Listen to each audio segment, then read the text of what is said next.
al aire. En el Día de la Secretaria, Hotel Sheraton Santiago sorprende a las colaboradoras más indispensables con un almuerzo especial en el restaurante El Bohío, en un entretenido ambiente con música, regalos y muchas sorpresas. Almuerzo buffet con carnes a la parrilla, pescados y variadas alternativas para disfrutar junto a la piscina. Hotel Sheraton Santiago, reservas al 22707-1111 o en sheraton.com/Santiago. El secreto del éxito está en tomar riesgos y superar desafíos. Viva la vida Concho tomando buenas decisiones. Batería Hankook, mucho más. Tenemos también libros para regalar. El de José Luis Alonso Marchante, Menéndez, Rey de la Patagonia, y de Augusto Roa Bastos, Yo, el Supremo, en una edición conmemorativa del primer centenario del autor. Todo esto, usted sabe, puede concursar. Estos son gentileza de Me Gusta Leer Chile. Puede participar usando el hashtag combinación clave y nombrar también @MeGustaLeerCL. Eres parte del panel. Eres combinación clave. Estamos en el panel de los días jueves. Está Patricio Morales, del Partido Liberal. Hola, ¿qué tal? Te iba a decir Luz Poblete. me tenían. ¿Tú eres Cristian? Cristian Jiménez. Jiménez. De Bópoli también. De Bópoli. Y Hugo Herrera, quien es académico de la Universidad Diego Portales y panelista estable. Buenos días. El decano. Claro.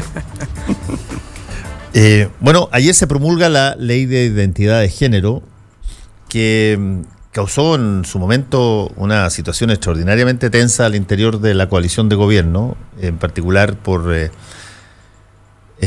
embates que venían tanto de afuera, por el lado de José Antonio Kast, como por de dentro, por el lado particularmente de la UDI y de la bancada evangélica de Renovación Nacional, que fue muy dura en un momento dado con el presidente.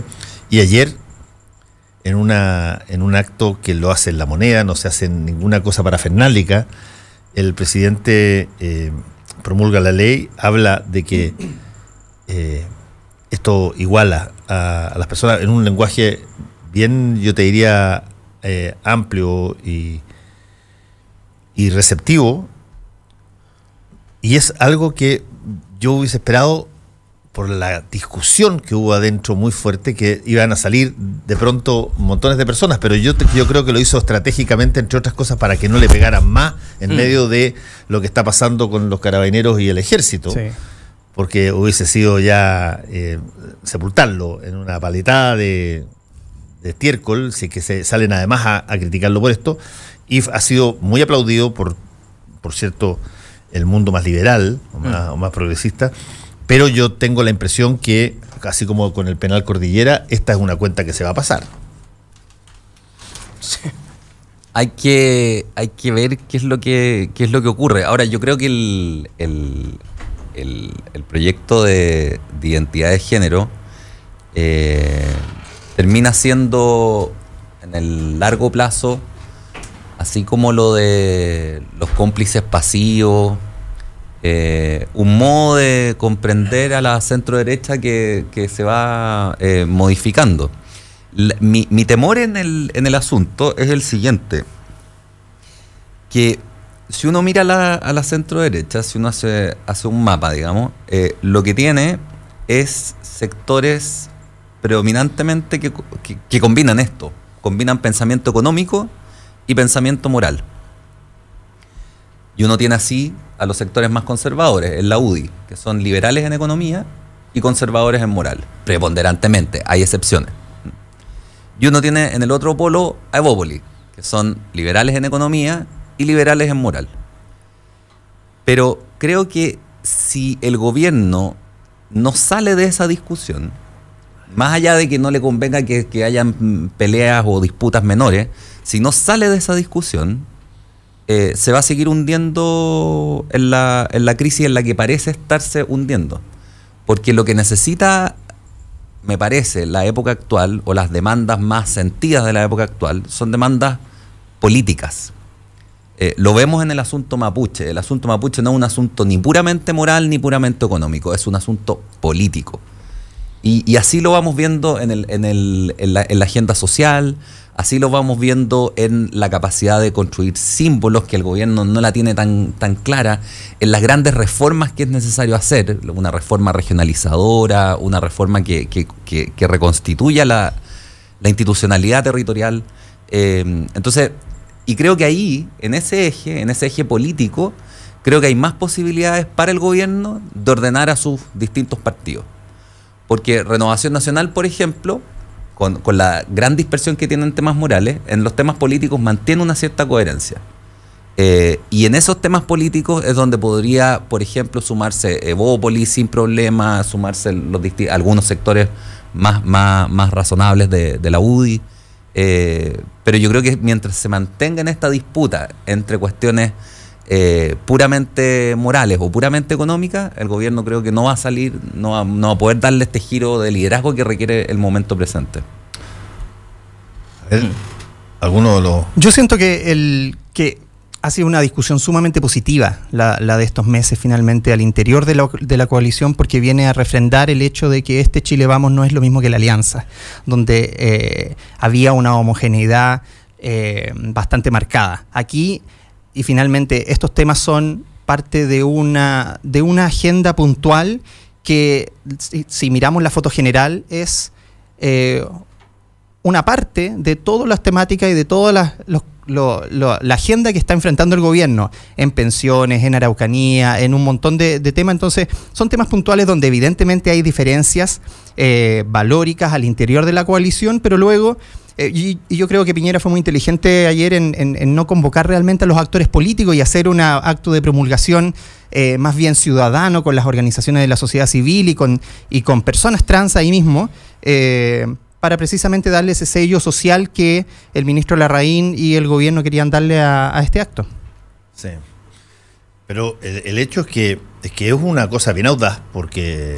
Sí, por supuesto. Porque tuvo una cantidad de detractores muy fuerte y muy, no te diría violentos, pero muy enfáticos. Sí, hay una minoría muy agresiva. Este tipo de temas son temas que sacan las emociones muy rápidas, las pasiones muy rápidas. Sí.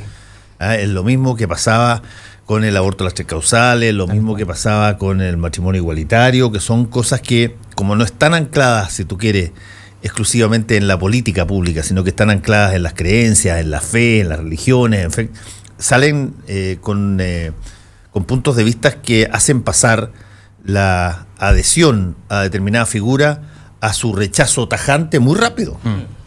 Sí, yo creo que ese rechazo también está asociado a una parte de nuestro sector que todavía ve el eje izquierda-derecha de una manera ideológicamente muy cerrada y todavía piensa en que la derecha son todos conservadores y que en la izquierda está la amplitud en el tema moral. Entonces es lo que estamos tratando, ¿no es cierto?, desde dentro de cambiar un poco. Oye, a mí me parece que hay una cosa que me daba vuelta en la intervención de Hugo. Era como una cierta como preocupación y miedo por lo que ocurrió. Y yo creo que lo primero hay que estar contento. O sea, efectivamente yo creo que este es un avance para la sociedad chilena. Independiente del sector político, creo que el reconocimiento es un factor que está empezando a comprenderse o a instalarse como una variable dentro de los problemas políticos y sociales que hay en el país. O sea, si no hay un reconocimiento en lo más profundo de la palabra, es muy difícil desentramar o llegar a soluciones públicas. Es decir, el mundo donde entre 4 paredes se solucionaban los problemas públicos comienza a retirarse. Yo escuchaba a Alesia Injoque cuando la entrevistaste. Bueno, a Alesia yo la conozco, aparte es vocera de diversidad de nuestro partido. Hemos podido ver la lucha que ellos tienen por parte del reconocimiento, más allá de que incluso en el movimiento trans hay distintos corrientes políticas. Y donde básicamente yo creo que también hay que celebrar que el gobierno haya tenido el coraje de sacar adelante este tema. O sea, yo igual no sé muy bien cuál es la explicación. Piñera yo creo que siempre ha sido una persona que le gusta vivir el día, no pensó que este momento podía llegar y como lo decía Alesia en esa entrevista, quizás se dejó llevar por el premio Oscar, por la chica danesa, y entró como una convicción, dijo, esto me puede servir, pero que finalmente desencadena algo que es mucho más relevante, y yo creo que el gesto de que ayer, de hecho yo pensé en un minuto que no se iba a hacer nada, ni siquiera un tipo de acto en La Moneda. Entonces, yo creo que es un avance importante, y también empieza a develar una cierta contradicción en un sector político que efectivamente, ahí sí concuerdo con lo que dice Hugo, que dice ser económico, o sea, dice ser liberal en lo económico. Yo tengo ahí algunas como ciertas diferencias, pero claramente es muy conservador en términos morales. Y yo creo que el día de ayer es un día de éxito para la República Chilena. O sea, yo creo que es un gran día para el reconocimiento. Sí, yo no tengo temor del problema. Mi asunto es de estrategia política. Es si a la centro-derecha, si la centro-derecha puede funcionar en el largo plazo. ¿Cómo le pega? Poniendo el eje antes en temas económicos o en temas morales que en temas más políticos. Porque uno ve que además de estos temas podríamos llamarlo de ciertos grupos más particulares, digamos, porque aquí no estamos hablando de, por decirlo así, una gran región como el problema mapuche. Estamos hablando de problemas que son además mucho más sofisticados. Entonces requieren soluciones mucho más, por decirlo, o sea, uno puede estar discutiendo en seminarios, digamos, sobre los distintos aspectos del problema con gran detalle. Entonces veo más difícil llegar a acuerdos, además porque están las convicciones religiosas involucradas, qué sé yo, o convicciones no religiosas pero morales, que son siempre muy intensas. Veo mucho más difícil llegar a acuerdos que en las cuestiones políticas.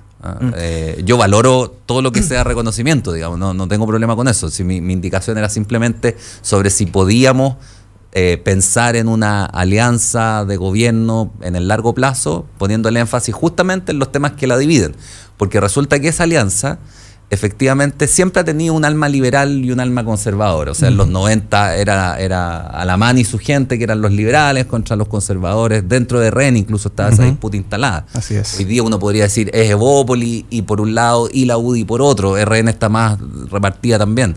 Entonces, en un tema en que la centro-derecha se divide por la mitad, la pregunta es si puede sostenerse esa alianza marcando el énfasis en asuntos morales. Sí. Yo creo que ahí es más complicado. Yo lo único que veía como que a mí me genera una diferencia es que esa separación entre lo moral y lo económico, como para definir en un sector están como los liberales de la derecha y en el otro están como los conservadores, me parece que también, sobre todo por el fenómeno del reconocimiento, no ve algo que es muy relevante en las democracias modernas, que sin reconocimiento en el mundo económico, es decir, un liberalismo sin reconocimiento no es un liberalismo que pueda sostenerse en el tiempo. O sea, es un liberalismo que suena más a un neoliberalismo que un liberalismo de transacciones económicas y números, pero que no tiene que ver con la construcción de un futuro económico.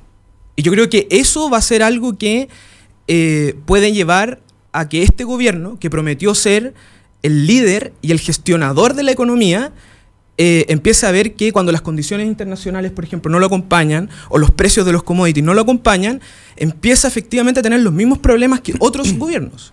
Sí, pero meter el reconocimiento en la economía es mezclar los términos. Yo creo que desde Adam Smith, digamos, que no es neoliberal, sino que es liberal, la economía se define, o el ámbito económico se define porque ahí prima el principio de utilidad individual. Mientras que en el ámbito moral prima el reconocimiento del otro, el ponerse en el lugar del otro, etcétera. O sea, son ámbitos distintos. Que se puedan combinar, que la economía no pueda arrancar por su cuenta porque termina siendo, como decía Elwin, cruel, el mercado abandonado a sí mismo, etcétera. Yo estoy de acuerdo, hay que limitarla, pero son campos distintos. Esa frase. Yo creo que sí es proyectable, muchachos, la alianza, la coalición. Insisto, este es un tema que efectivamente genera una diferencia interna, una discusión que finalmente, insisto, es positiva, pero mirado en la foto grande, en la panorámica, es un tema donde hay distintas posiciones, pero miremos el resto de la agenda y efectivamente hay un camino común con algunos, pero muy, muy común y muy homogéneo. A mí lo que me preocupa que en este irse hacia temas económicos, que el gobierno tiene un énfasis muy fuerte en economía, o sea, es su digamos, núcleo. Y es lo que prometió. y meterse también en estas discusiones morales, que son importantes, se pierda de vista el foco político, que es lo que le pasó al gobierno la vez pasada, y es lo que con este desencadenamiento de fenómenos parece estarle ocurriendo por segunda vez. O sea, yo me temería, digamos, porque creo que para el país sería malo, que el gobierno siguiera insistiendo en su agenda económica y siguiera insistiendo en asuntos morales y perdiera el foco político, el foco de las grandes reformas, entender lo que está pasando con el país, con esas nuevas clases medias que aspiran también a un reconocimiento. Ahí hay un pequeño problema, creo yo, lo he dicho varias veces, con la personalidad del presidente de la República. El presidente de la República es un administrador de eventos individuales, más que un estratega de largo plazo. Él ve lo que viene y define una forma de enfrentar ese evento individual, a veces levantando otro evento, a veces abordándolo directamente, pero no tiene un cuadro estratégico de cómo se transita dentro de una amplia avenida que vaya más. No es así. Piñera es un broker más que un político. En ese sentido de broker, más como dicen, es un spot player, es un jugador de situaciones que se te dan en un momento determinado. Es lo mismo que pasó con el caso de los 33 mineros en el primer gobierno. Claro. Era un evento extraordinario que lo termina transformando en un tipo que hito saltó enorme. en términos de popularidad muy rápido para 6-7 meses después venirse en picada con la UDI poniéndole letreros pare, con una situación que no pudo establecer como normal dentro de su gabinete. En este caso tiene demasiados eventos simultáneamente. Tiene el evento de Carabineros, tiene el evento de el Ejército, tiene el problema económico de que si bien crece, pero la gente no lo siente aparentemente porque la encuesta no lo dice. Tiene el fenómeno de enfrentar a sus grupos más recalcitrantes en temas que él está legislando, como este de la identidad de género, y por lo tanto no es fácil administrar esa situación si tú no tienes una avenida. Y además, como los seguidores de Chile Vamos, muchos de ellos, los más antiguos, no tanto los jóvenes, pero los más antiguos quizás, voy a decirlo para no herir susceptibilidades, tienen una profunda desconfianza del presidente Piñera en términos de sus opciones individuales, porque de repente hace determinadas cosas y dice y repite 20 veces que votó por el no y que él siempre fue oposición y cierra el penal Cordillera y no le pregunta a nadie. Y tú dices, pero un tipo con esa dosis de libertad para actuar desde el mando es la antítesis de los partidos conservadores clásicos que son monolíticos, estructurados,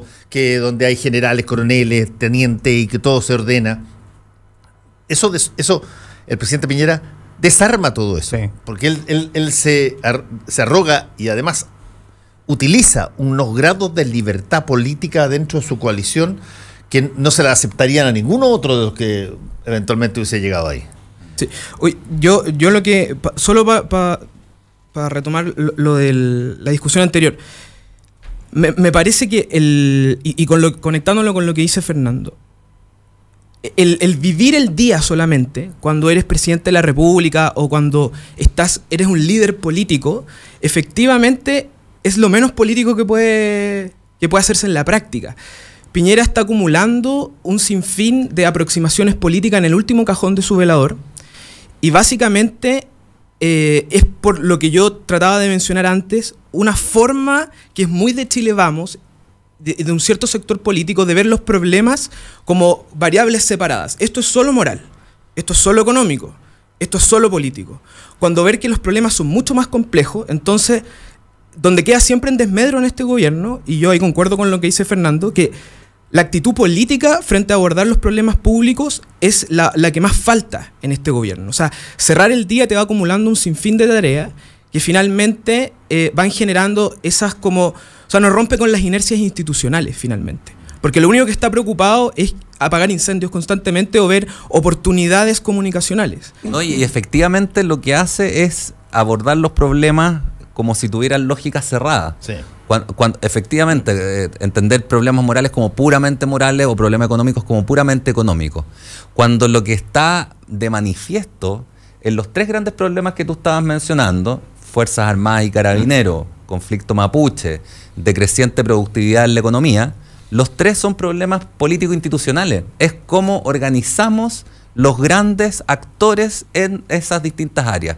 El problema mapuche no se soluciona sin una reforma territorial, y eso es una reforma institucional política. El problema de la productividad, ya lo ha dicho Rafael Bergoin del CEP, que no es un sospechoso de ser de izquierda, digamos. Y de Bópoli. Claro, la productividad está yéndose a plano, y eso, para cambiarlo, requiere más inversión en ciencia y tecnología, o sea, una agencia estatal también, o mayor incentivo desde el Estado, o colaboraciones público-privadas, etcétera. Y bueno, y el problema de las Fuerzas Armadas y Carabineros requiere una gran reforma política en la que se piense qué papel juegan las Fuerzas Armadas en esta nueva democracia que ya se alejó de la transición. O sea, en los tres casos tenemos problemas políticos, o sea, problemas que conciernen al país en su conjunto y que si el gobierno no desarrolla una visión política no se van a solucionar. Entonces, toda esta agenda económica que tiene el gobierno puede terminar convirtiéndose en pura frustración, porque es su carta de triunfo, pero si no crece el país, bueno, y el sistema, por decirlo así, el sistema de factores productivos no da para que la productividad aumente en este momento. Entonces hay que pensar en reforma. Yo a lo que voy, y concuerdo mucho con lo que tú dices, es que finalmente la política, uno de los grandes roles que tiene, es la construcción de propósito país en los diversos actores que componen la comunidad. Y yo creo que en todos los problemas y las soluciones del día a día de Piñera no hay ningún propósito. Y finalmente la promesa, que si bien fue una promesa muy exitosa en términos electorales, era no a Chilezuela, no a un mal manejo de la economía, no tiene un propósito, no traza un país hacia el futuro. Por ende, todos actúan en base a sus intuiciones del día también. La bancada evangélica de RN, José Antonio Kast va por su intuición conservadora extrema, y Piñera sigue también en su intuición. Entonces, claramente yo creo que se está enfrentando y recién se está viendo un problema que es de gobierno político, donde no hay propósito. Detrás de la Araucanía tampoco hay un propósito. Sí, no, yo no comparto esa visión. Yo creo que sí hay una agenda y efectivamente hay un montón de eventos que se escapan de esa agenda. Si fuera así, sería un mundo ideal que no existe, ¿no es cierto? Pero sí hay una visión política, está la construcción de un relato y la puesta en la pauta pública de distintos temas. Se ha construido, se ha avanzado en el tema de infancia, sea el tema Araucanía. No es que explotara con el asesinato de Catrillanca, lo que hay antes es todo un plan que tiene distintas esferas de acción para abordar una crisis tan profunda como es el tema de la Araucanía. Pero si entonces se ponen reformas sobre la mesa, hay un camino. Si entramos en los contenidos, no hay propósito. De hecho, en los que tú mismo definías, ¿cuál era, antes de que muriera Catrillanca, cuál era el propósito del gobierno en la Araucanía? ¿Cuál era el propósito? No, había una agenda económico-social, pero faltaba una agenda política, efectivamente. No hay propósito. Hay un propósito. Desarrollar económicamente la zona. Una solución de fondo que saca de la marginalidad, de la pobreza, a una región que está absolutamente vulnerable. Pero mira, Cristian, tú tienes razón en términos de las palabras. Si lo que de alguna manera está planteando Hugo y también Patricio. Sí. Es otra cosa y que a mí me llama la atención. Claro, cuando tú juntas dentro de un programa, el programa Impulso, lo juntas a un qué sé yo, top de los empresarios, como Alfredo Moreno, y señalas de que se va a traspasar la experticia de una serie de inversionistas hacia la zona para intentar... Mira, todo eso puede ser fantástico, pero eso no es un plan, llamémoslo así, integral. Ahí lo que tú estás haciendo es básicamente diciendo, mira, nosotros los empresarios y las personas que estamos en la derecha económica, política, entendemos que el 99% de los problemas se solucionan si es que tú tienes una economía sana. Y todo lo demás viene de añadidura, viene después. Y lo que te está diciendo la Araucanía, pero a grito, se lo está diciendo no al presidente Piñera, se lo está diciendo a todos los gobiernos de la concertación y de la nueva mayoría anteriormente, es que el tema económico es una parte del problema. Y a veces es una parte del problema que es inconveniente, porque hay muchas cosas que pueden chocar porque no quieren, qué sé yo, utilizar explotación de madera, por ejemplo. Pero es una parte del problema. Sí, y de que el otro problema tiene que ver con este tema de las confianzas. Y las confianzas se hacen reconociéndote, se hacen visualizándote como un ente que tiene sus propias lógicas, que se te trata igual. Eso no entra dentro del plan. No, claro, eso es una cuestión que y por lo tanto, está en el aire. Cuando hay un asesinato como el caso de Catrillanca, lo que te saca no es la racionalidad de que es necesario tener una buena economía, te saca justamente lo otro que no tienes. Por supuesto, ¿cachai? absolutamente sí. Y por lo tanto, ahí es donde, por eso es que se cogió tan rápido en esto. Y quién sabe ahora lo que va a pasar cuando se dé la versión definitiva de cómo fueron las cosas, digamos, porque a medida que han ido avanzando las investigaciones, qué sé yo, uno espera cosas mucho peores. Sí, hoy día sale en el diario que ya no hay rebote de bala, que fue directo a la cabeza de él, entonces hay que... Que además se filtró por ahí ayer, quien emite los disparos había sido campeón de tiro de la policía, en fin. Una serie de... y que estaba, como dijo Josiper, siendo seguido. Que estaba en este mapa de personas a seguir. Bueno, puede terminar incluso de una situación mucho peor. El problema es que el presidente de la República, como jefe político del gobierno, tiene que tomar una decisión sobre qué tanto confía él en aquellos que están trabajando teóricamente para bajo su mando. Así es. Y esa es una decisión súper compleja. Y política. ¿Cachai? Absolutamente. Y política. No, claro, sí, es una solución política. Porque tiene que finalmente tomar una decisión sobre si el tema es un problema de liderazgo o el tema es un problema sistémico. Si es que el tema es sistémico, da lo mismo a quien cambie, como se acaba de demostrar. Hermes Soto fue recientemente puesto, todos lo aplaudimos al presidente porque hizo lo que la presidenta Bachelet no tuvo el tupé hacer. Pero mira tú, a Hermes Soto en unos meses se le fue todo de las manos. O Mayol por Aton. Puede que resulte lo mismo. O sea, efectivamente, cuando no hay... Yo insisto, o sea, lo del propósito... Por ejemplo, ahora acabamos de terminar el presupuesto del 2019. Y si uno ve las principales aristas que están compuestas para generar un propósito económico, no hay propósito. O sea, por ejemplo, ¿cuál era el propósito del gobierno detrás del presupuesto de ciencia y tecnología? No había. ¿Cuál era el propósito del gobierno, por ejemplo, en la conversación sobre el litio? Tampoco hay. Entonces, ¿cuál es el propósito del gobierno, por ejemplo, en subir haitianos arriba de un avión cuando la migración es un concepto extremadamente relevante a nivel político para construir un propósito económico? Entonces, ¿cuál es el propósito? Y ahí uno vuelve y dice, claro, hay agendas, pero la agenda del día. De hecho, es más, por ejemplo... No es la agenda del día. Pero el propósito, por ejemplo, en la Araucanía. Este propósito o intento de generar un propósito llevando a empresarios destacados, ¿es de Moreno o es de...? Pero lo comparte Chadwick, porque Chadwick estaba por el lado con el propósito único del Comando Jungla. Sí, porque o sea, sí, pero ahí hay un factor que no se puede ignorar. Dentro de las obligaciones constitucionales de Chadwick está el control de los problemas de seguridad, cosa que no tiene Alfredo Moreno. Por lo tanto, Alfredo Moreno nunca jamás hubiese tenido nada que ver con si que había o no había carabineros o policía. Sí Chadwick tiene que hacerlo.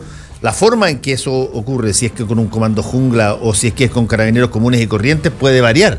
Pero él tiene esa obligación porque por eso le van a pasar la cuenta, digamos. Y lo otro que yo agregaría, digamos, es que yo creo que hay un cierto propósito, no es político, pero el gobierno tiene en sus cuadros, por decirlo así, y en esto es más fuerte que la nueva mayoría, o la ex nueva mayoría, tiene en sus cuadros un equipo económico importante. ¿Y ese equipo económico en qué piensa? En modelos más o menos clásicos de crecimiento. O sea, modelos que no requieren colaboración activa entre el Estado y los privados, sino que más bien en que hay unas ciertas variables que se estabilizan y el resto os vendrá por añadidura. Una economía del siglo XIX. Ya, pues, tenemos que hacer una pequeña pausa y volvemos.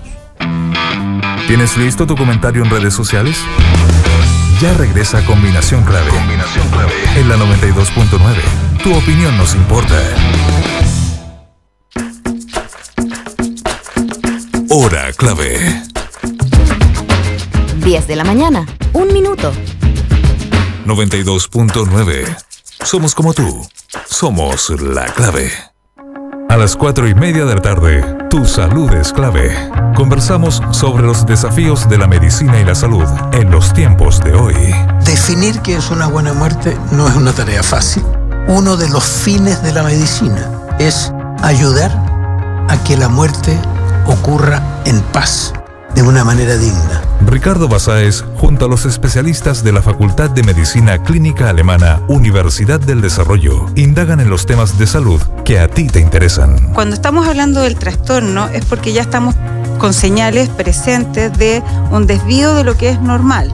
O sea, un niño a los 3 años ya es capaz de expresar sus ideas, es capaz de comunicarse, es capaz de interactuar con su papá o su mamá a través del lenguaje oral. Tu salud es clave. Lunes y jueves a las 4:30 de la tarde por la 92.9. Somos información. Somos la clave. En noviembre se vive el mejor ambiente en el clásico hotel capitalino. Sheraton Santiago te espera con una nueva carta a la hora de la cena, y para los amantes del vino, cada mes tenemos una viña con cepas diferentes a precios especiales en nuestro restaurante El Cid. Además, con música en vivo los días viernes y sábados. Haz tu reserva al +562 2233 5000 y visítanos en la web www.sheraton.com/Santiago. En el corazón de Providencia y a pasos del metro, Hotel Nogales and Convention Center. Un servicio de primer nivel con estacionamiento, Wi-Fi y desayuno incluido. En Hotel Nogales ponemos a su disposición nuestro centro de eventos con salones con capacidad hasta 400 personas. Reserve su estadía en hotelnogales.cl o a nuestro teléfono 223-356958. Hotelnogales.cl. Lo hacemos simple para usted. Seguimos analizando la contingencia. Súmate a nuestro panel y opina con nosotros. Estamos en Combinación Clave. Ahí en el teléfono, yo me acuerdo que... La Teletón cumple 40 años y este 30 de noviembre y el 1 de diciembre su versión 2018 se vive en la 92.9, cobertura especial a través de la nuestra señal FM, radiolaclave.cl y redes sociales. El regalo de todo está en La Clave conmemorando 40 años de Teletón. Desde las 21 horas de este viernes en directo desde el Teatro Teletón con todo el equipo de Radio La Clave, transmisión especial de Teletón 2018. En el Día de la Secretaria, Hotel Sheraton Santiago sorprende a las colaboradoras más indispensables con un almuerzo especial en el restaurante El Bohío, en un entretenido ambiente con música, regalos y muchas sorpresas. Almuerzo buffet con carnes a la parrilla, pescados y variadas alternativas para disfrutar junto a la piscina. Hotel Sheraton Santiago, reservas al 227071111 o en sheraton.com/Santiago. El secreto del éxito está en tomar riesgos y superar desafíos. Viva la vida Concho tomando buenas decisiones. Batería Hankook, mucho más. Los libros, me había olvidado los libros. Una parte importante. Sí, muy importante. Tenemos libros para regalar, gentileza de Me Gusta Leer Chile. Puede participar usando el hashtag Combinación Clave y nombrar también a @Me Gusta Leer CL. El libro de Augusto Roa Bastos, Yo, el Supremo, en una edición conmemorativa por el centenario del autor. Y el libro Menéndez, Rey de la Patagonia, de José Luis Alonso Marchante, ya están en concurso. Somos opinión. Somos la clave. Bueno, estamos en el panel de los días jueves. Muchas de estas cosas, es increíble cómo se concentra a veces, por más intentos que uno intente, de ampliar la base temática noticiosa en la cual tú te puedas dirigir y fijar, terminas concentrado en 2 o 3 temas que son todo. Descompensan. Por ejemplo, a mí me sorprende la poca información que ha habido en los últimos 15, 20 días sobre la elección que se viene en la UDI este domingo. Y que solamente puede ser eclipsada por la victoria de la Universidad Católica y el campeonato. Pero en otra circunstancia, con 2 candidatos enfrentados que tienen diferencias bastante profundas en términos de algunas situaciones, con una situación de un militante, un voto, abiertamente, no como era antes, hubiese llamado mucho más la atención. Incluso con personas que se pasaron de haber apoyado en la elección anterior a Jacqueline Van Rysselberghe y hoy día están apoyando a Javier Macaya, como Juan Increíble. Antonio Coloma, como Patricio Melero. Uno hubiese dicho, oye, algo está pasando, este fue en algún momento dado el partido más grande de Chile, por lo menos en términos de influencia, quizás todavía sigue siendo uno de los más importantes, y no se habla mucho de eso. Sí, yo creo Y que ahora entreverados en una situación de padrón rara. Una cuestión que surge en los últimos, En los en los últimos tramos, momentos. en el tramo final de la carrera, que había sido, ¿no es cierto? Efectivamente, desde nosotros por lo menos lo vimos desde que ha sido, a pesar de que es una confrontación, que es, ¿no es cierto?, una elección finalmente, pero hacia afuera se veía muy tranquilo en el fondo, dentro de los márgenes de una competencia interna de un partido, pero ahora sale este tema del padrón y se tensan un poco los ánimos. Yo creo que esos detalles, que parecen detalles, en algún momento, tiempo atrás, la democracia cristiana no llegó con las firmas a una determinada inscripción electoral. Esos detalles, y que parecen detalles, no son detalles, porque son síntomas de que cosas que parecen nimias no están importando. Pero si uno piensa, ¿qué más relevante en una elección disputada que tener despejado las reglas del juego según las cuales se va a decidir la contienda, digamos? Sí, es una discusión creo que compleja. eso refleja una cierta decadencia en el interior de la UDI, que creo que viene acompañada también porque con la ley de probidad se le socavaron sus bases de apoyo, digamos. O sea, Jovino Novoa, ¿por qué era tan importante?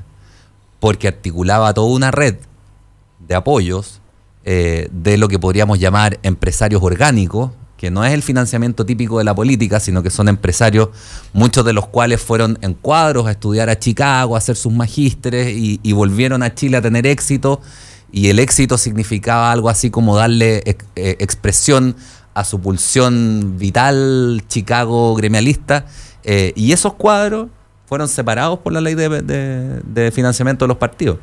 Y eso creo que le socava una parte importante del apoyo a la UDI. Y el otro factor es que creo que la UDI ha perdido presencia en las organizaciones sociales, en organizaciones de base, etcétera. Entonces, creo que este síntoma puede ser más decidor de lo que está pareciendo, digamos. No es meramente poca prolijidad. Tú mencionaste ahí un hecho, el de los demócratas cristianos, cuando llegaron tarde a inscribir a sus candidatos a una elección. Claro. Pero ahí entonces se dio una cosa que yo creo que sería imposible que se diera. Ese acuerdo donde todos en un día... No fue un acuerdo. Fue Pablo Longueira, presidente de la UDI en ese entonces, dice una frase, porque habían quedado fuera de plazo los demócratas cristianos, uno de los partidos más grandes que había de la oposición, de gobierno. Y que no había inscrito bien sus candidatos. Pasaron dos cosas muy notables que es bueno recordarlo y que es bueno que lo hayas nombrado, Hugo. Porque no se ven gestos ni de grandeza de esas características. Una, el presidente del Partido Demócrata Cristiano de esa época era Ricardo Ormazábal. Y Ricardo Ormazábal renunció a las 24 horas después de esto, diciendo, porque yo soy responsable, a pesar de que no era mi culpa, porque las cosas pasaron atrás, yo soy responsable de que se haya cometido un error como este de no inscribir a tiempo a los candidatos. Y el segundo acto fue cuando Pablo Longueira emite esa frase inmediatamente después de decir que la UDI aporta sus votos para que se haga una votación que amplíe el plazo para inscribir los candidatos, porque dijo, no se puede ganar el poder legislativo por secretaría. Y se hace exactamente eso. Se genera una votación para ampliar el plazo de inscripción y la UDI vota completa aprobando, claro. Lo que le permite a los candidatos demócratas cristianos inscribirse. Sí. Ese tipo de cosas hoy día parecería casi ridícula. Claro que era lo que estaba pidiendo Mate por parte de la candidatura de Macaya, que se revisara el padrón, que se corrigieran los errores, pero parece que aquí la pelea ha sido más soterrada y menos amigable que en ese entonces. Lo que a mí me sorprende es el volumen de militantes que están en esta situación. No son 10.000, no son 20.000, son casi 60.000, entonces es una cuestión llamativa. Es que la UDI hizo un refichaje, creo que para la elección pasada, de presidente de partido. cuando fue la disputa Belolio-Van Rysselberghe. Con Van Rysselberghe. Entonces mucha gente ahí votaba y se reinscribía. Le preguntaban ahí mismo. Entonces la UDI hizo como la campaña de reinscripción en 2 tandas, digamos. Entiendo. Entonces puede ser un volumen importante el que esté fuera. Yo concuerdo contigo de la descomposición y decadencia de la UDI. De hecho, yo creo que para muchos es súper difícil de comprender que cuáles son los 2 proyectos que están en disputa. O sea, hay estilos de liderazgo que están en disputa, pero ¿cuál es el proyecto de fondo? De hecho, ¿cuál es la convicción de que los coroneles de la UDI que apoyaban a Jacqueline Van Rysselberghe hoy estén apoyando la candidatura de Macaya? Cuesta entender cuál es la diferencia que ocurrió ahí. O sea, es uno solo, es uno solo el que queda como vigente en la orgánica, sí, que es Coloma Papá. Es bien nítida la distinción. Yo te la pondría así en términos bien simples. Es la UDI tradicional, por decirlo así, republicana chilena, con todos con todas las relaciones que haya tenido con la dictadura, pero hoy día en la transición la UDI republicana, por llamarlo así, y Van Rysselberghe, que vio una opción en el populismo, vio a Kast corriendo por la derecha y quiere una opción a lo Bolsonaro, digamos. O sea, ella quiere ser, por decirlo así, la UDI podría convertirse en el partido correlativo a la candidatura presidencial de Kast, de José Antonio. De José Antonio. Eso, y en cambio los coroneles les dio susto este giro, digamos, y porque estaban perdiendo un poco el control, porque en eso la Van Rysselberghe se iría con una gran cantidad de votantes duro, UDI, nostálgico, digamos. Y de hecho Kast ha iniciado una campaña bien hábil, yo lo he dicho aquí varias veces, por Twitter, que es de ir seleccionando a quienes aprecia, o a quienes homenajea y a quienes critica. Sí. El presidente lo criticó. Absolutamente. Sobre todo ahora después de la ley de identidad de género. Débil, vergüenza, vuelva a su programa.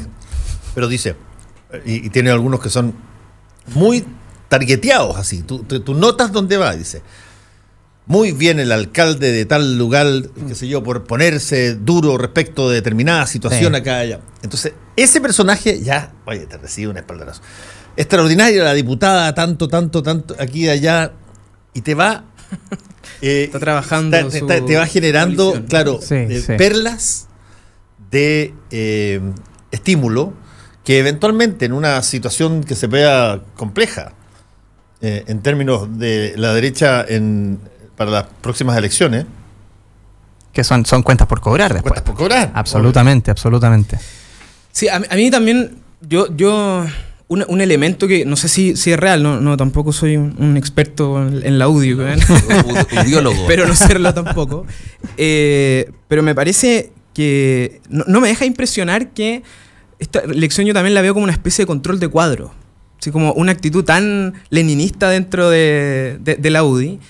Y por otro lado, también yo podría, entiendo lo que tú dices como de este orden de los coroneles, pero hay ciertos liderazgos de la UDI que yo creo que no es tan nítido estos movimientos como, por ejemplo, ¿qué pasa con Longueira? ¿Qué pasa con Lavín? No son liderazgos que uno podría decir aparecidos en la UDI. No, es que Lavín y Longueira son distintos. Yo creo que Longueira se alinea con los coroneles porque es mucho más antiguo que Lavín. Lavín en la UDI es pero no nuevo, hay nada más antiguo. Según entiendo, Longueira no se ha pronunciado en público sobre qué lista es de su... En cambio, Lavín ya lo hizo. Lavín está con Macaya. Lavín está con Macaya. Claro.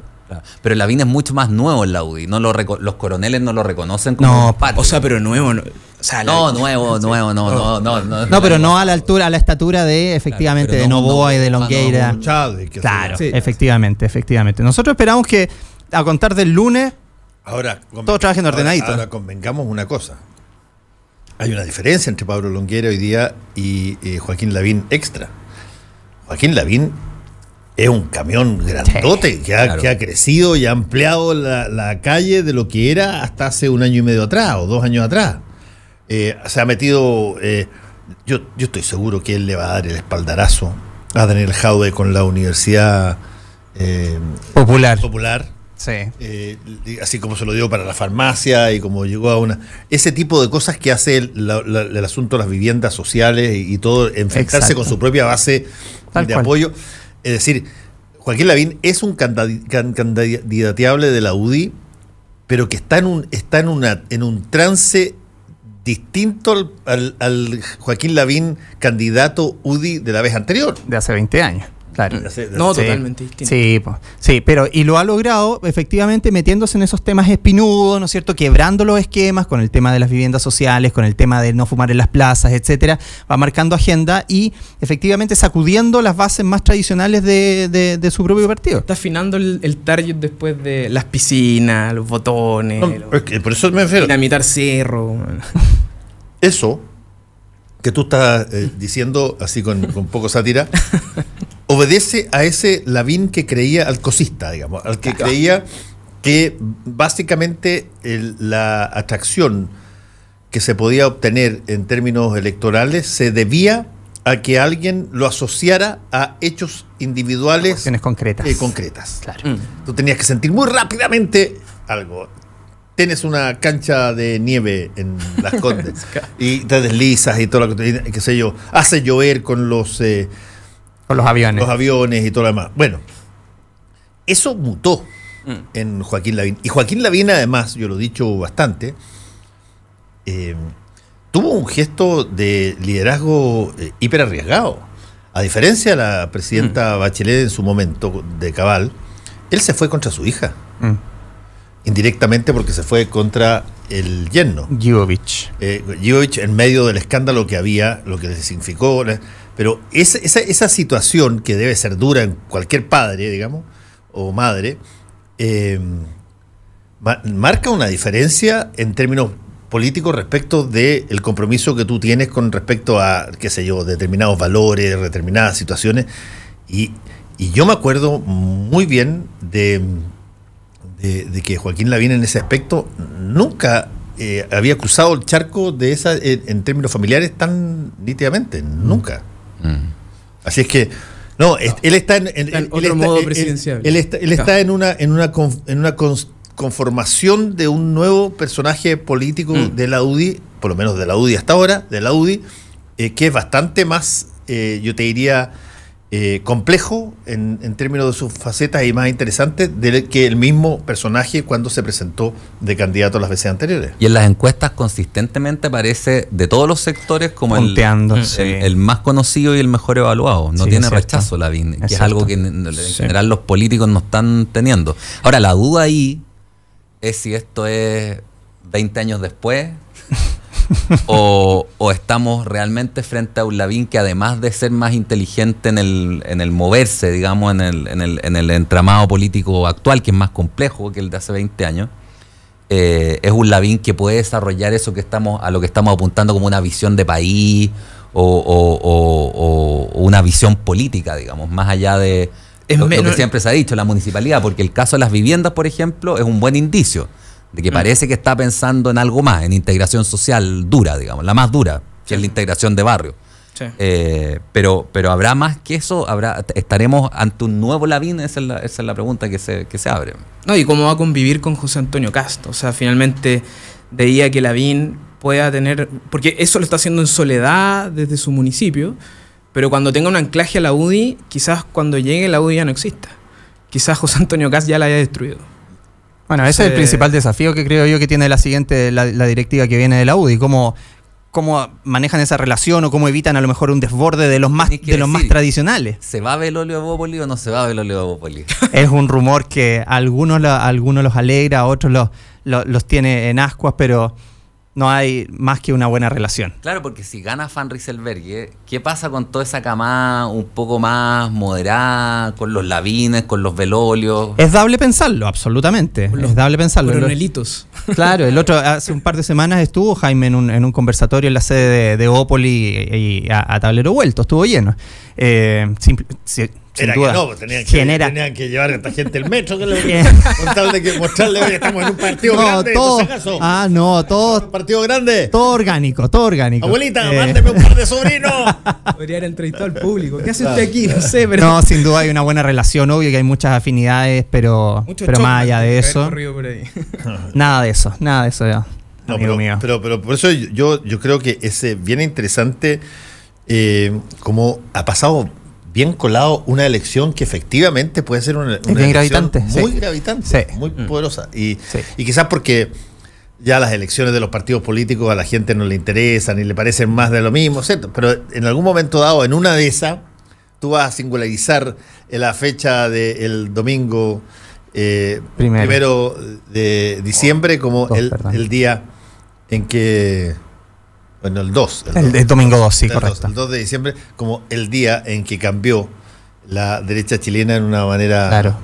Cambiar la historia. Porque Claro, es la primera peleada, verdaderamente peleada, porque realmente no sabemos. Y además que pasa otra cosa, que los demás partidos de la centro derecha, Evópoli y RN, que son los más relevantes, pero el PRI es muy chiquitito. Pero, ya tuvo su elección el PRI, ¿no es cierto? Claro. Evópoli y RN no están en un mal pie. Desborde ha conseguido mantener esas distintas vertientes dentro de RN más o menos ordenadas. No es el despelote de RN que se veía en los años 90. Y Evópoli es un partido que está creciendo, que se está consolidando de a poco, es más pequeño, pero está. Entonces, esta crisis de la UDI es algo muy distinto a lo que había pasado, digamos, es algo nuevo. O sea, si uno piensa en el país de los 90, era una UDI de cuadro, porque es un partido de cuadro muy ordenada, y un RN en disputa perpetua. Hoy día, en cambio, tenemos a un partido que no está acostumbrado a la disputa, que es la UDI, porque es un partido de cuadro y las peleas son internas, digamos, pero muy duras. Y partidos, el otro partido grande que había, que era RN, que está ordenado. Y Evópoli creciendo. Entonces, y no tan ordenado, la bancada evangélica, pero... No, está bien, pero adentro, si uno piensa, son disputas que se dan por el diario, que se dan en público, pero en un tono muy respetuoso. Eso en RN no existe. Yo vi al diputado Romero y no fue muy respetuoso del presidente, por lo menos hoy día, ¿eh? El presidente... Empezó porque le pidió la renuncia de Soto. Que claro, ¿no? Y aparte, después de lo de identidad de género... del comandante jefe y de identidad de género dice, me avergüenza... No, pero me refiero a las peleas internas en RN. Yo creo que eso se ha yo creo que mucho. es parte de la... De hecho, es más, creo que este diputado tiene una amenaza de que se va del partido y comparte la bancada evangélica, si es que, no me acuerdo, había un apoyo o algo, no me acuerdo de qué era el caso en específico que es claro, interno, está bien, pero el nivel alguien que se está a punto de ir, yo no veo que sea como... Un diputado no es relevante, digamos. Sí, o sea, uno. No, está bien, pero cuando hablábamos de RN de los 90, era un partido dividido por la mitad entre un sector conservador y un sector liberal, y se querían expulsar mutuamente. O sea, no era que quisieran irse, eran que querían expulsarse unos a otros, digamos. Era una disputa perpetua. Y eso fue lo que los mantuvo siempre al alero de la UDI, que fue mucho más ordenada y que fue creciendo hasta que se convirtió en el partido más grande. Sí, pero tú tienes razón en que hay una combinación interna en Renovación Nacional que es a mi modo de ver, una bomba de tiempo. Sí. Que eventualmente se te puede dar ahora o quizás más adelante, dependiendo de cuál sea el talento que se tenga para poder controlar las distintas pulsiones, porque son muy antagónicas, son muy diferentes. O sea, tú colocas al, qué sé yo, diputado Sebastián Torrealba y al diputado Romero, y tú no adviertes ahí un hilo que una más allá de que ambos ganan las elecciones en sus lugares, digamos. No, yo creo que ahí el desafío, que es el mismo, yo creo que desafío que tiene la centro derecha, es construir un relato político. Porque en un relato político tú puedes unirlos, digamos. O sea, y perdona, y déjame agregarte una cosa más, Hugo, que probablemente yo lo llamaría a propósito. Desde la academia se puede plantear mucho más agudamente. Pero, y no puede ser la excusa en que los partidos más potentes son aquellos que muestran grandes diversidades Es que, está bien, tú muestras grandes diversidades en un montón de cosas, pero no puedes demostrar gran diversidad o antagónica en la doctrina, en aquello que es lo que te genera. Que te junta, claro. La visión que tú tienes del país respecto de Chile tiene que ser relativamente común, tiene que ser relativamente... sí. Por lo tanto, tú no puedes considerar que el presidente de tu coalición es un traidor cuando firma la ley de identidad de género, porque el presidente, cuando la firma ayer, la promulga, lo que plantea es algo que desde el punto de vista del propio Renovación Nacional, para todos los efectos prácticos, forma parte de su doctrina, que es, oye, la integración, dar canales de libertad. La libertad la manejan mucho en esos sectores, dar canales de libertad dentro de las distintas situaciones que se encuentran en el país. Claro. Y si tú encuentras un grupo de gente que dice, perdóname, esa libertad excluye esto, porque estas son aberraciones, estas cosas no son así. Bueno, ese problema se te va a replicar cada vez que haya algún tipo de temas de ese tipo. Y hay muchos. A mí no me deja impresionar que hace un par de semanas el gobierno estaba valorado y la coalición de Chile Vamos se veía extremadamente sólida, y en 2 semanas divisiones internas en los partidos, inseguridades, una mala situación económica, una mala gestión económica del gobierno está siendo poco valorada. No me deja impresionar que eso haya ocurrido tan rápido. Pero yo la alianza no la pondría en crisis. O sea, digo, a mí, la UDI... que los dos principales partidos, RN y la UDI, estén en esta situación... Es que RN no está... Yo la situación de RN no la vería... A ver, la política... O sea, el diario hoy día dice otra cosa. La política creo que por definición es el arte de manejar crisis, porque se trata de o sea, de muchos a los que hay que poner conjuntamente. Y en ese sentido, la disputa de RN...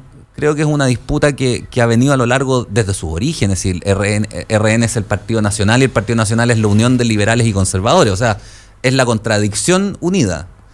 Pero han logrado convivir en los 90 muy mal, ahora con mayor tranquilidad.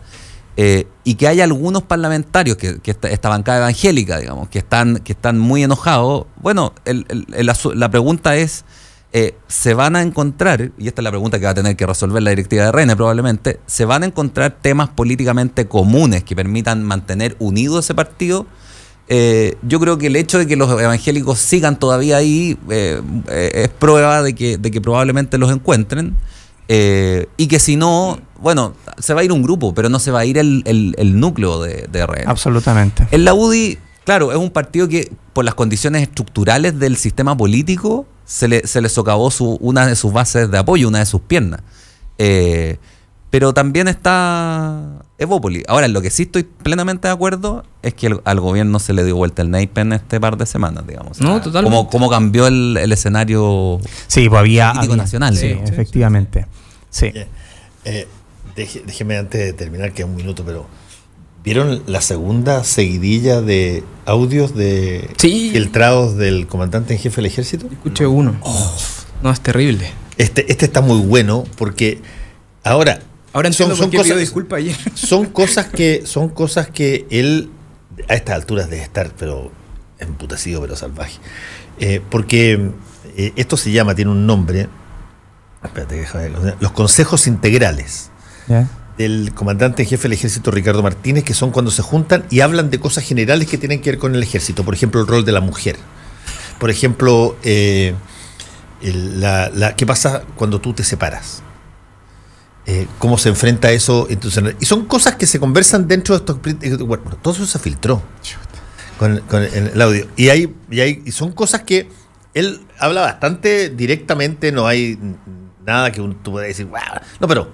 hay tonos, qué sé yo, que tienen que ver con determinadas cosas que revelan que él se sentía hablando en un ambiente muy de privacidad. Claro. Bueno, y aparecen cómo gobernarse en redes sociales. La seguridad militar. Bueno, fíjense que este tema de las redes sociales es tremendamente complejo. Sé que ustedes, y lo conversé la vez anterior, son muy dados a usar Instagram, Facebook, Twitter y todo lo que significa redes sociales. Y te empieza a dar una serie de consejos y a hablar y entre medio mete una serie de cosas que no sé si es que le gustaría que hayan sido conocidas por otros. Espérate, Dice, me ha tocado estar con todos los demás comandantes en jefe que han sido parte de esta transición, por lo tanto me tocó vivir una época excepcional del ejército porque no es parte de la normalidad que el ejército o las Fuerzas Armadas sean parte de un gobierno. Eso, que son, yo lo encuentro bien honesto porque habla así, pero aquí hay un problema de mando serio. Claro. Cuando hay alguien que te graba y después se lo pasa eso a un medio de comunicación. Absolutamente. En los lugares donde no se debiera grabar. En los lugares donde no se debiera grabar, donde más aún él dijo que en el caso de esta conversación que tuvo con los 900 se les pidió que apagaran sus celulares antes. Eso es lo que dice ayer. O sea, yo creo que lo que eso demuestra es que el problema con Carabineros y las Fuerzas Armadas no es solamente un problema económico o de corrupción, sino que también es un problema de prácticas y de funcionamiento institucional. O sea, esa etapa yo creo que se viene ahora. O sea, ya no es una cuestión de números que alguien robó o una asociación ilícita, sino que efectivamente es de práctica. Es un tema que se viene y muy fuerte, creo yo. Somos como autoflagelantes, nos acuchillamos porque el desconcierto, no sé cuál, el desconcierto es un medio del Partido Comunista o con influencia del Partido Comunista. Lo que les quiero decir es que independientemente de un partido A o un partido B, nosotros tenemos una responsabilidad con nosotros mismos y con la historia del ejército. Esto es que tanto los impacta las cosas que empiezan a aparecer en las redes sociales. O en la prensa, que son conversaciones, por eso se llaman conversaciones generales. No, y aparte se equivoca, el desconcierto no es del Partido Comunista. No tiene nada que ver con el Partido Comunista. Lo peor es que más encima, teniendo inteligencia militar, está bien lejos la inteligencia de achuntarle. Pero bueno, pero eso debe ser una cosa súper enervante, claro, para un mando que considera que la desobediencia es un crimen, es un delito. Y por lo tanto que tú empieces a ver cómo te empiezan a sacar las cosas grabadas, te puedes preguntar perfectamente, chuta, ¿y habrán grabado esta otra cosa donde estábamos hablando de una cosa mucho más grave que esta? ¿O va a salir una tercera? No, yo creo que estamos ante un desafío tremendo de construcción de institucionalidad. O sea, la institucionalidad hay que adecuarla a los distintos tiempos. Y así como se hablaba de modernización del Estado en los 90, bueno, hay que pensar en una construcción de nueva institucionalidad para las Fuerzas Armadas y Carabineros. Hay una competencia comunicacional ahí entre Carabineros y Fuerzas Armadas. ¿Quién la embarra más rápido? No, vamos a ver qué pasa. Gracias a todos ustedes por haber estado aquí. Muchas gracias. Y les cuento que sale el sol y el restaurante El Bohío de Sheraton Santiago le da la bienvenida con un clima agradable, un ambiente relajado y fresco, junto a su piscina al aire libre y las mejores carnes grilladas, estaciones con gran variedad de mariscos, ensaladas, antipastos y buffet de postres para presentar una experiencia culinaria única. Visite Sheraton Santiago. Conéctate a la web. Y sigue el debate por Twitter en @Radio La Clave. Ya vuelve Combinación Clave, solo por la 92.9. A las 8 de la noche, de lunes a viernes, en Clave.